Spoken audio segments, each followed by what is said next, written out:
রেজা, তারেক রহমানকে স্বাগত জানাতে বিমানবন্দরের সামনের পরিস্থিতি কেমন দেখছেন? নেতাকর্মী বা জনতার উপস্থিতি কেমন সে বিষয়েও জানাবেন।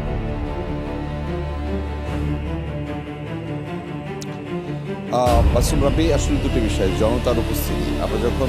ঠিক কুড়িল বা বাড়িধারার এই এলাকাটা থেকে বিমানবন্দরে এই পর্যন্ত আসছিলাম, আমরা দুপাশে দেখছিলাম আসলে প্রচুর মানুষের উপস্থিতি। অর্থাৎ বেলা বাড়ার সাথে সাথে নেতাকর্মী বা জনসমাগম যে সেগুলো আসলে ক্রমান্বয়ে বাড়ছে এবং অনেকেই বিমানবন্দরের এই পথে অনেকক্ষণ ধরে অবস্থান করবার জন্য তারা এখন থেকে কিন্তু অবস্থান দিয়েছেন এবং সেটি আসলে বিভিন্ন কালারে বিশেষ করে লাল সবুজের একটি যে লাল সবুজের যে কালার বা রং, সেটি আসলে তারা পরিপূর্ণ অবস্থায় নানানভাবে তারা আছেন এবং সেটি করে রাস্তার ডান পাশে, অর্থাৎ তারেক রহমান যে পাশ থেকে যাবেন সেই রাস্তার বাম পাশে তারা অবস্থান নিয়েছে এবং সেটি আসলে ক্রমান্বয়ে বেলা বাড়ার সাথে সাথে বাড়ছে। দ্বিতীয়ত হচ্ছে যে বিমানবন্দরের এই জায়গাটা থেকে কী ধরনের প্রস্তুতি। আমরা আমাদের সহকর্মী আরিফিন শাকিল ঠিক ভিআইপি গেট থেকে আসলে কি জানাচ্ছিলেন যে ঠিক এই গেটটি থেকে তারেক রহমান বের হবেন এবং সেটির সময় হচ্ছে 11:55 এখন পর্যন্ত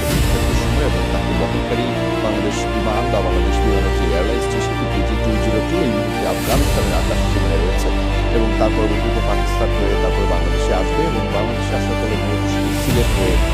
ঢাকায় ঢুকবে। তবে ঠিক এখন থেকে 5 ঘন্টারও কম সময় রয়েছে এবং এই 5 ঘন্টার কম সময় কিন্তু নেতাকর্মীদের যে উপস্থিতি বা তাদের যে স্মরণ উপস্থিতি, স্বতঃস্ফূর্ত উপস্থিতি সেটি আসলে বাড়ছে। তবে বিমানবন্দর জুড়ে দুটি কথা বলতে চাই। একটি হচ্ছে যে এই বিমানবন্দরে এখানে আসলে সাধারণ যে জনসমাগমের যে উপস্থিতি সেটি আসলে একটু তুলনামূলকভাবে কম থাকছে, কেননা এখানে ঢোকার জন্য শুধুমাত্র গণমাধ্যম কর্মীদেরকে অ্যালাউ করা হচ্ছে, বিশেষভাবে আলাদা জনসাধারণের যে উপস্থিতি সেটির থাকার সুযোগ কম। যদিও এখন অনেক ভোর আর বেলা বাড়ার সাথে সাথে সেই যে পরিস্থিতি সেটি আসলে পরিবর্তন করতে পারে। তবে এখানে কিন্তু বেশ কয়েকটি এলাকা জুড়ে আইন শৃঙ্খলা বাহিনীর যে উপস্থিতি সেটি কিন্তু লক্ষণীয়। আমরা যখন ঢুকছিলাম যে বিমানবন্দর এলাকা থেকে ঢুকছিলাম, সেখানে একটা বিশেষ কড়া নিরাপত্তা ব্যবস্থা রয়েছে এবং সেখানে প্রচুর এপিবিএনের সদস্যরা রয়েছেন, পুলিশের সদস্যরা রয়েছেন অন্যান্য বাহিনীর সদস্যরা এবং ঠিক 8 নম্বর গেটের এখান থেকে যেখান থেকে ভিআইপি গেট থেকে বের হয়ে 8 নম্বর গেটের এখান থেকে তিনি রাইট টার্ন করবেন, সেই জায়গা থেকেও কিন্তু এপিবিএন বাংলাদেশ পুলিশ এবং বাংলাদেশ সেনাবাহিনীর সদস্যরা রয়েছেন। ফলে বিভিন্ন বাহিনীর সংস্থা কিন্তু একটি আলাদা ধরনের যে ত্রিমাত্রিক বা চারমাত্রিক অবস্থায় যে নিরাপত্তা বলয় তৈরি করা দরকার, সেটি আসলে এখানে আপাতত সকালবেলা থেকে আমরা দেখতে পাচ্ছি যে সেটা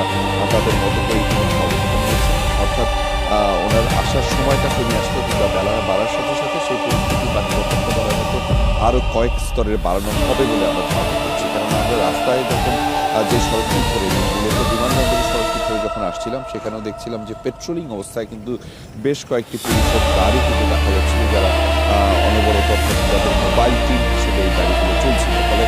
নিরাপত্তা নিয়েও কিন্তু আলাদা একটা বিশেষ প্রস্তুতি সম্পন্ন হয়েছে এবং সরকারের শাকিল যেমনটি জানাচ্ছিলেন যে তাকে বহনকারী যে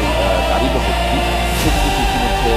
বিমানবন্দর এলাকায় এসে পৌঁছেছেন এবং তাকে বহনকারী যে ইলেকট্রিক গাড়িটি সেটিও কিন্তু ইতিমধ্যে প্লেন গেট এলাকায় আছেন এবং সেক্ষেত্রে বিমানবন্দর কর্তৃপক্ষের কিন্তু আলাদা বেশ কিছু প্রস্তুতি নিয়েছে। আপনি জানেন যে তিনি দীর্ঘ বছর পরে বাংলাদেশে প্রত্যাবর্তন করছেন, সেই প্রত্যাবর্তনের ক্ষেত্রে তাকে আসলে তারপরে ট্রাভেল পাস নিয়ে আসছে এবং তার সাথে সঙ্গে আছে তাদেরকে বের করার ক্ষেত্রে কী ধরনের আবশ্যক হতে পারে সেই প্রাথমিক যে প্রস্তুতি সেগুলো সম্পূর্ণ করে রাখা হচ্ছে, যাতে আসার সাথে সাথে যেন অর্থাৎ তারেক রহমান নির্বিঘ্নে বের করতে পারেন এবং বের হওয়ার পরে নেতাকর্মীদের কাছে যে পৌঁছবে এবং বিশেষ করে এভারকেয়ার হাসপাতালে তার মাকে দেখতে দেওয়ার যে চেষ্টা করি সবার আগে বা নেতাকর্মীদের সাথে নিয়ে, সেটি হয়তো কতটা নির্বিঘ্নে করতে পারবেন সেই প্রচেষ্টাও হয়তো ক্রমান্বয়ে